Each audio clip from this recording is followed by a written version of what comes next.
আসসালামাইকুম দর্শকবৃন্দ, আমাদের MPPT solar controller single coil, এটা 40 অ্যাম্পিয়ার। তা আপনারা মোটামুটি দীর্ঘদিন ব্যবহার করতে পারবেন। এই ডিজাইনটা আমাদের নিজেদের করা, এটা ডিএসপি বেসড। আপনার এখন বর্তমান আপনারা দেখতে পাচ্ছেন আমাদের সোলার থেকে, that is also power supply, solar থেকে 9-10 অ্যাম্পিয়ার দিচ্ছে, কিন্তু আউটপুট অ্যাম্পিয়ারটা 31 অ্যাম্পিয়ার দিচ্ছে। যদিও আমাদের পর্যাপ্ত পাওয়ার সাপ্লাইয়ের ক্ষমতা নাই বিধায় এটা সর্বোচ্চ 40 অ্যাম্পিয়ার দিতে পারবে। এবং এই ডিজাইনটা আপনার লংজিভিটি, আপনার লং টাইম ইউজ করতে পারবেন ইনশাল্লাহ। আমরা আশা করি এটার রেজাল্ট খুব ভালো এবং এটা প্রচুর পরিমাণ প্রোডাকশন চলতেছে, যেহেতু এটার মানসম্মত হয়েছে, সে কারণে আপনারা এটা ব্যবহার করে এর গুণাগুণ দেখতে পারেন।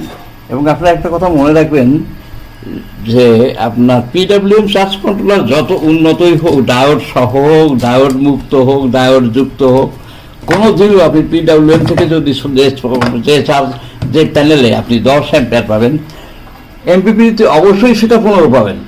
এর কোনো ব্যতিক্রম নাই। পাওয়ার লস হোক, পাওয়ার লাভ হোক, যা কিছু হোক না কেন, যেটার এফিসিয়েন্সি বেশি, যেটা আপনার বেশি পরিমাণ কাজ দেবে, যেটা সোলার পাওয়ারকে সর্বোচ্চ শক্তিতে রূপান্তর করতে পারবে, সেইটাই ভালো। যে যুক্তির দিক 24 ভোল্টের প্যানেলের সাথে আপনারা যদি এমপিপিটি সোলার চার্জ কন্ট্রোলার লাগান, সেটা আপনাদের সবচেয়ে বেশি ইফেক্টিভ হবে।